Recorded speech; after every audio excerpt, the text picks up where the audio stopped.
አንድ እውነትን እንነጋገር።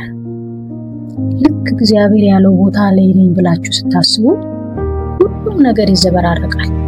ኪሳችሁ ባዶ ይሆናል፣ ጓደኞቻችሁ ይርቋችኋል፣ መከራው ይበዛል። በቃ ተሳስቻለሁ፣ ከፈቃዱ ውጪ ነኝ ብላችሁ ተስፋ ትቆርጣላችሁ አይደል? ግን አንድ ምስጢር ልንገራችሁ።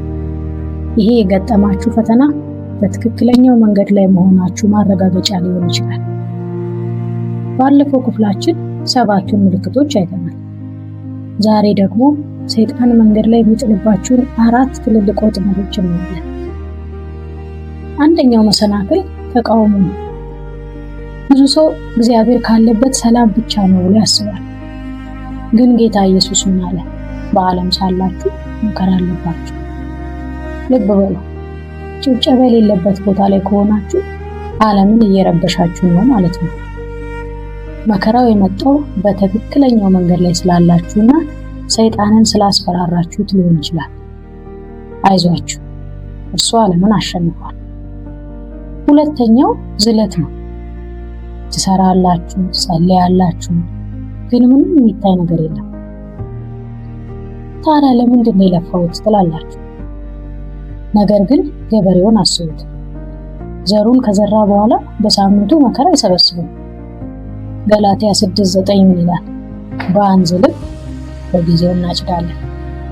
ጊዜው አልደረሰም እንጂ ስራው አልከሸፈም። ዝለት የሚመጣው ውጤቱን ለማየት ካለን ጉጉት ነው። ታገሱ። ሶስተኛው መሰናክል የሰው ምክር ነው። ይሄኛው በጣም ተንኮለኛ ነው። የሚወዷችሁ ሰዎች ለምን ራስን ታሰቃያለህ ይሏቸዋል። ጴጥሮስ ለኢየሱስ ያደረገው ይህንን ነበር።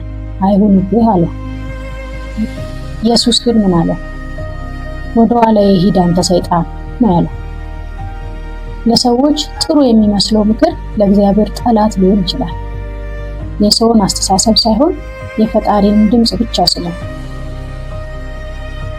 አራተኛው እጥረት ነው። እግዚአብሔር ከላከኝ ለምን ቸገረኝ? ብዙ ሰው የሚወድቀው እዚህ ጋር። ግን ዘዳግም 8:3 አንብቡት። በእንጀራ ብቻ እንዳትኖር ያስታውቅህ ዘንድ አስራበህ ይላል።